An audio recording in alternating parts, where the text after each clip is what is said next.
Olá pessoal, estamos de volta com mais uma análise diagnóstica hidrometeorológica e energética do SIM. Eu e o Guilherme mais uma vez aqui de home office trazendo essas informações para você, né Guilherme? Olá pessoal, é isso aí, mais uma vez em casa, né, devido ao Covid, mas vamos lá para mais uma apresentação nas vésperas do VE.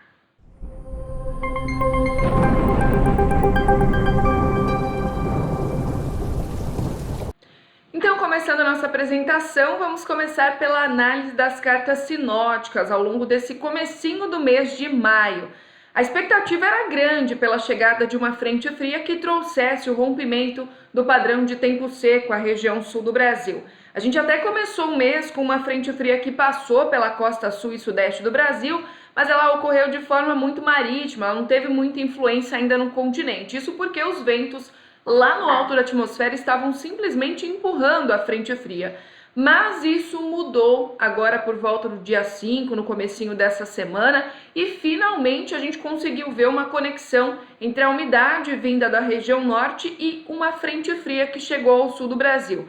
Justamente porque os ventos em níveis médios e altos da atmosfera formaram um cavado e permitiram que essa frente fria avançasse de forma mais continental. Inclusive, olha só, pela primeira vez em muito tempo, né, a gente teve um mês de abril extremamente seco entre áreas do sul e também áreas centrais do Brasil. A gente vê a formação de uma frente fria mais continental, pegando inclusive parte do sudeste e centro-oeste do Brasil. Infelizmente, checando os volumes de chuva das últimas 48, 24 horas, a gente não viu chuva abrangente e nem volumosa associada a essas instabilidades ainda no Brasil central. Mas a frente fria continua aqui entre as áreas do sudeste e centro-oeste até pelo menos esta quinta, sexta-feira, e depois deve se afastar em direção ao alto mar. Se a gente partir para o mapa de chuva observada aí ao longo desse início do mês de maio, a gente vai conseguir identificar os desvios, né, com relação à previsão. Então, desde o dia 30 de abril até este dia 7 de maio, a gente consegue ver que a previsão, né, com a remoção de viés aqui do último dia 29 de abril, ela identificava o retorno de algumas instabilidades a todo o centro-sul, ao Brasil central. Mas para grande parte dessas áreas, o que a gente tinha previsto lá no finalzinho de abril acabou não se confirmando. A gente viu desvios abaixo da expectativa na maior parte aqui do centro-sul do Brasil, em especial na bacia do Paraná, na bacia do Paraguai também. Bom, a gente viu que o oeste gaúcho foi muito beneficiado pela chegada das instabilidades. Choveu na região de Santa Rosa, Uruguaiana, cerca de 90 até 100 milímetros em alguns pontos, mas infelizmente essas instabilidades acabaram caindo todas por ali e quando a chuva começou a subir, ela subiu perdendo força. Então a gente viu que a bacia do Iguaçu, parte ali do Rio Paraná, grande parte do Centro-Sul acabou não recebendo a chuva que estava sendo prevista durante a última semana do mês de abril. Bom, esses desvios ficaram bastante positivos ainda no extremo norte do país, porque por lá, né, a gente tem a zona de convergência intertropical, tem a combinação de umidade e calor, tudo isso favorecendo chuva ainda em grande parte da bacia amazônica. Mesmo assim, a porção que recebeu mais chuva foram as áreas mais ao norte da bacia amazônica. Enquanto isso, os afluentes ali mais ao sul do rio Madeira, Tapajós e Xingu acabaram ficando com precipitações mais isoladas. A gente acaba observando aqui em termos de volume, não foi um volume abrangente para todas as áreas, para todos os afluentes. E esses foram os resultados comparando com a nova previsão conjunta com a remoção de viés. Se a gente partir para o próximo slide e comparar essa previsão, né, os desvios da previsão com relação ao modelo feito pela Ampere, né, um modelo, a melhor combinação estatística de 6 modelos meteorológicos, a gente acaba observando que independente, né, então se a gente tinha nova previsão conjunta apenas com o ETA e o GFS, a gente teve um erro, um desvio para baixo do que estava previsto. Isso também aconteceu com a combinação de outros 4 modelos. Então, o ETA, o GFS e outros 4 modelos meteorológicos, estados da arte em previsão, e isso inclui também o ECMWF, acabaram não identificando corretamente essa chuva que vinha para o centro-sul do Brasil.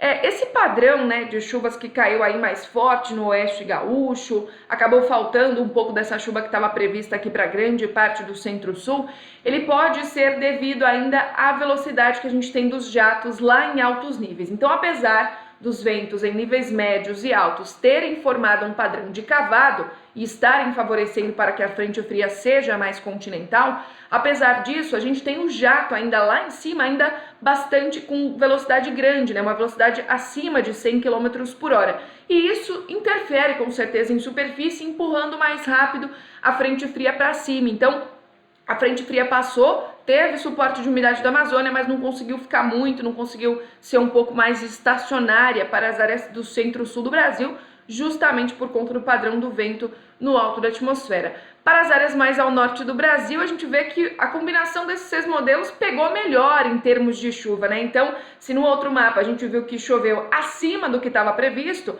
aqui choveu mais dentro, né? E ligeiramente abaixo do que estava sendo previsto. Então, isso quer dizer que a combinação desses modelos acaba pegando melhor esses extremos de precipitação que caem no extremo norte do Brasil. E os efeitos, né, desses desvios da previsão, principalmente da nova previsão conjunta, que é a oficial do ONS, o Guilherme mostra pra gente agora nos mapas de energia natural afluente, nos gráficos, né, Gui?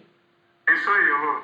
E olhando para o Sudeste, né, que é o nosso principal subsistema em relação à capacidade instalada de usinas hidrelétricas, a gente percebe uma correlação entre o desvio da chuva prevista e observada, que ficou abaixo da expectativa, com a ENA. No começo da semana, né, a gente até consegue ver andando um pouco muito parecido, né, o previsto com o realizado, mas numa tendência de queda. Então, muito provavelmente, iremos fechar a semana com vazões do subsistema Sudeste abaixo do previsto pelo ONS. Se olharmos para o Sul, né, também a gente vê aquele comportamento já de algumas semanas da ENA do Sul muito constante, muito baixa, né?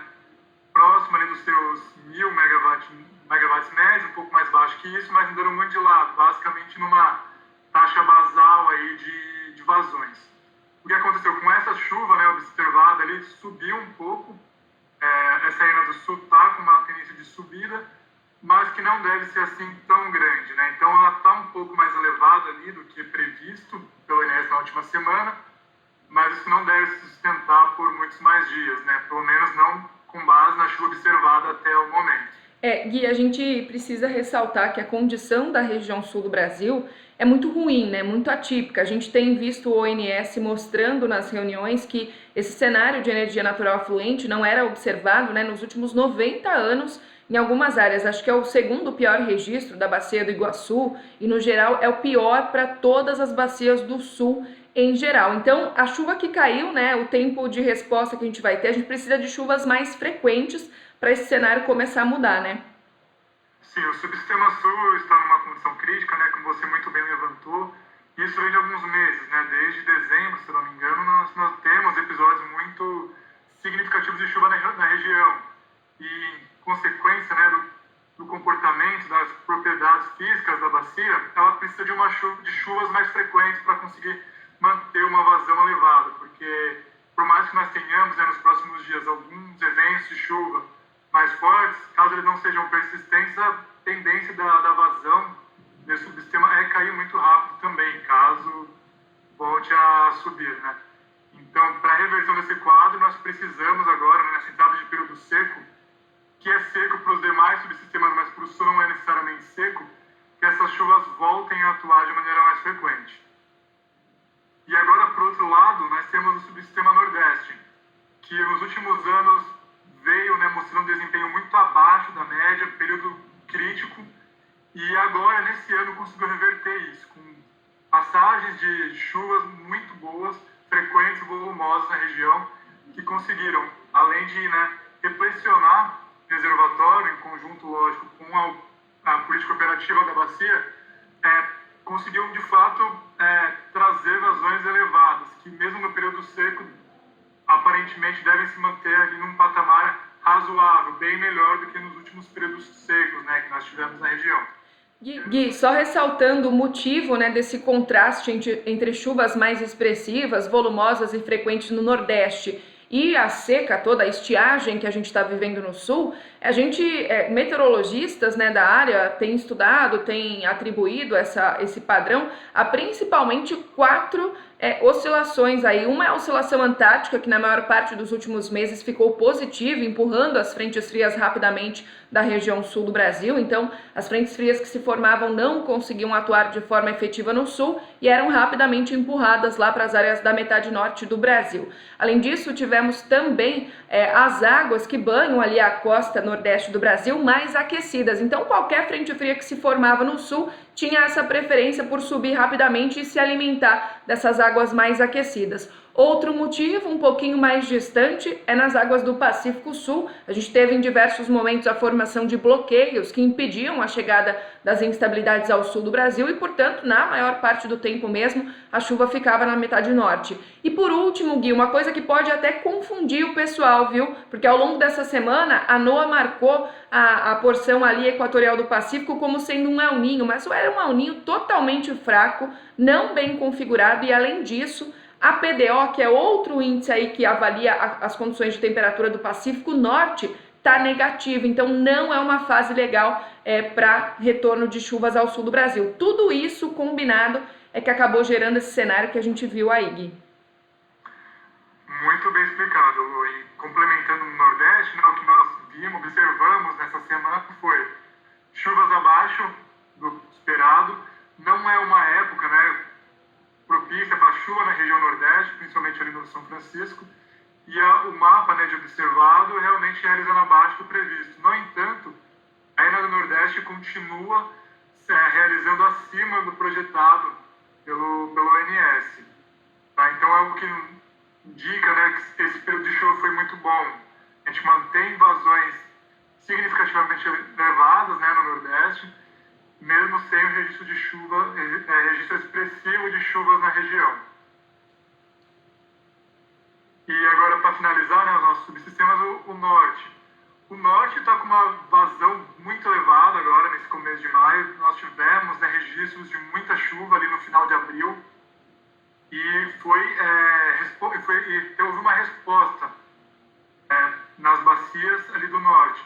Para essa semana, a vazão está mais baixa do que o projetado pelo ONS, mas ainda assim é uma vazão bem elevada, né, quando comparado a MLT. Comparar, né, o tracejado preto ali, que é MLT, com o observado até agora, está muito acima. Então, apesar dessa previsão para essa semana ter ficado muito otimista, né, acima do realmente observado, ainda é uma condição muito boa, né, extremamente favorável para as bacias da região norte. E como isso fecha, né, no balanço de energia, um padrão que nós temos observado, né, aí praticamente durante esse período úmido, e principalmente esse período úmido do norte. O subsistema norte exportando muita energia, né, em torno de 6,5 gigas de energia, para o subsistema sudeste e nordeste. O nordeste é só um pouquinho que ele está absorvendo, né, do norte, o resto ele está conseguindo se manter com própria geração. E o sudeste, né, repassando integralmente essa energia para o sul e ainda exportando da sua própria energia para ajudar o sistema sul, que está realmente numa condição muito crítica. O intercâmbio internacional, né, na verdade nós tivemos exportação, então o Brasil mandando um pouco de energia ali para os seus vizinhos, mas pouca energia por intercâmbio. O maior destaque mesmo, e que é o padrão que deve se manter pelas próximas semanas, é assim, do norte, mandando energia para o restante do sim, né, principalmente para o sul, através do sudeste. E o sudeste complementando com o que conseguia ali, através das linhas de transmissão. Aí a Elô vai falar um pouco para a gente agora de como foi o comportamento da temperatura nessa semana. Gui, antes da chegada dessa frente fria, dessa massa de ar frio que já está avançando pelo centro-sul, a gente tinha algumas temperaturas, principalmente as máximas, acima da média, predominando entre áreas do Paraná, São Paulo e Mato Grosso do Sul. Para as capitais do Nordeste também tivemos aí o comecinho do mês de maio ainda com temperaturas dentro e até ligeiramente acima da média. A chuva diminuiu bastante nas capitais da faixa leste nordestina, deve aumentar até o fim dessa semana, mas é por isso que a gente pode ver temperaturas acima da média nestas áreas. Agora, com relação às mínimas, a gente já viu uma queda ali no sul do Brasil e vamos passar para o próximo mapa, porque nele a gente consegue observar que as anomalias de temperatura vão ficar abaixo da média normal climatológica para esse comecinho do mês de maio. Olha só, até pelo menos o dia 20, o dia 15, a gente tem esse padrão de temperaturas mais baixas. E lá no final do mês, no próximo mapa, é que a gente consegue ver aí a diminuição desse frio todo no centro-sul do Brasil. Não quer dizer que a gente não vai ter elevação das temperaturas máximas, viu, Gui? Inclusive, a gente, antes de entrar nessa análise diagnóstica, a gente estava comentando, né, até quando fica esse frio todo entre as áreas do centro-sul do país. Na semana que vem, a gente já vai ter tardes mais, entre aspas, para quem gosta, né, mais agradáveis, com temperaturas mais amenas. E, aliás, é uma coisa que vai além da sensação térmica, né, Gui? Porque esse ano a gente vive um cenário completamente diferente. Não só os impactos na carga interessam para avaliar essas temperaturas, mas também a situação do Covid. Então, a gente sabe que pessoas em situação de rua, o pessoal que tem doenças respiratórias, o frio só vem para agravar essa situação. Então, com a melhora das temperaturas agora já a partir da semana que vem, a gente tem um cenário um pouquinho melhor para essas pessoas, lembrando que esse frio todo, com maior intensidade, vai durar até pelo menos a sexta, sábado e depois vai perdendo força. Só que esse indicativo de que a gente continua com temperaturas abaixo da média normal é porque a gente vai ter outras frentes frias no centro-sul do Brasil, viu? Inclusive, quem é nosso cliente já tem acompanhado essa previsão diariamente nos vídeos, já tem essa ideia de que o padrão vai voltar a mudar. E se você tiver qualquer dúvida com relação à previsão, entre em contato com a gente. O Guilherme agora mostra, né, os efeitos dessa carga, bem atípico, né, esse ano por conta do Covid, os efeitos dessas temperaturas, aliás, nos patamares de carga. Isso aí, Elô, é importante ressaltar, né, tanto a questão da carga quanto os cuidados ao longo dessa semana mais fria, né, com relação ao Covid. E olhando o impacto, né, da carga essa semana, com relação tanto à temperatura quanto a essa outra variável, né, que é nova para a gente, que é a questão da pandemia e como ela tem afetado a carga.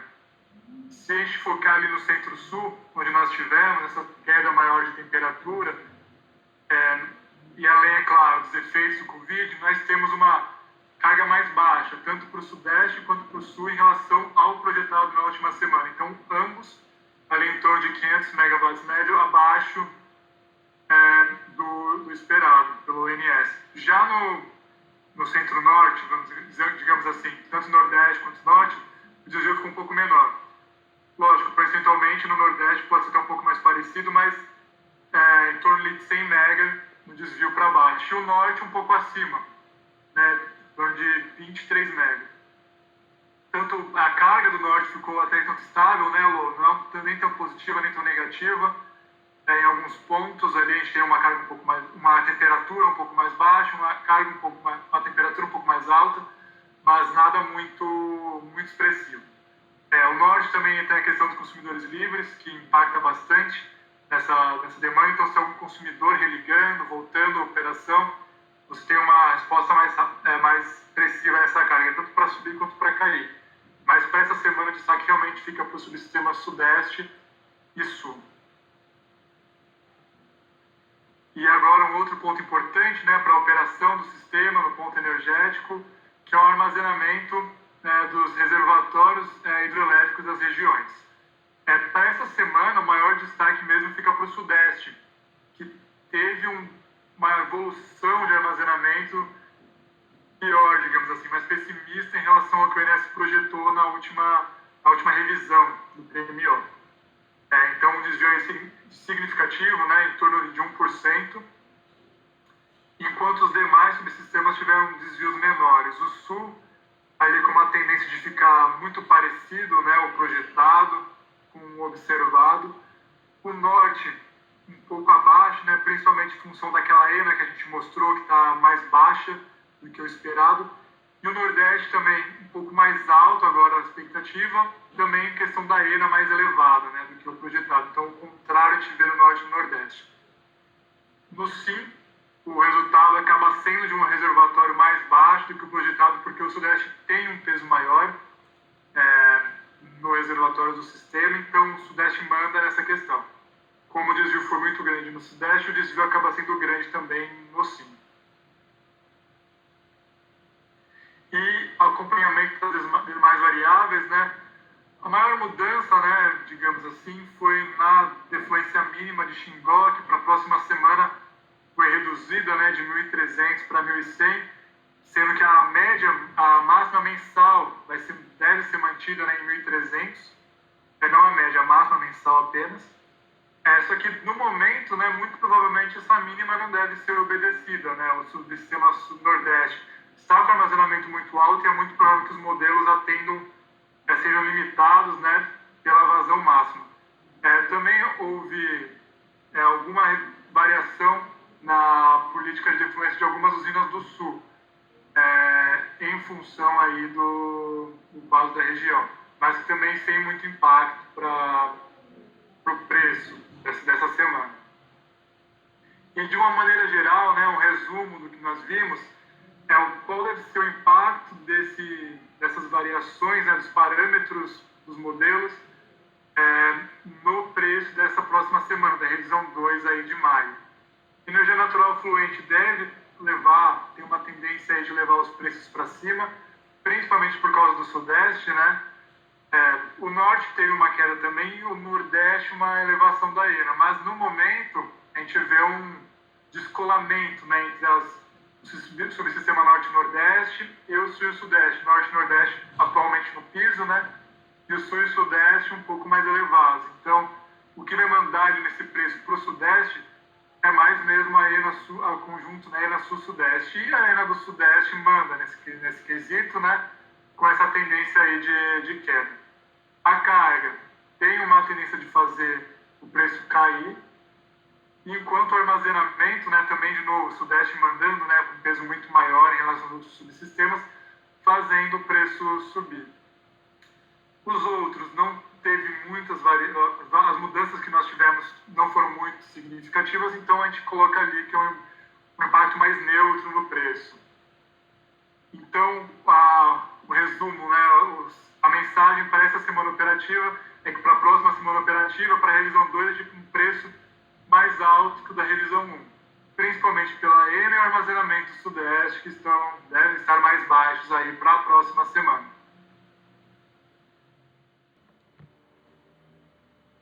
É isso aí. Bom, pessoal, esse foi o nosso vídeo de hoje. Eu espero que vocês tenham gostado. Muito obrigada pela atenção de todos vocês. Continuem se cuidando muito e até a próxima análise diagnóstica, né, Gui? É isso aí, pessoal. Espero que tenham gostado da nossa análise diagnóstica e qualquer dúvida quanto à projeção de mais médio, longo prazo e até mesmo de curto prazo, porque nós precisamos de projeções também para o curto prazo, não só de diagnóstico. Dá uma ligada lá pra gente e quem sabe a gente pode ajudar aí com os nossos produtos.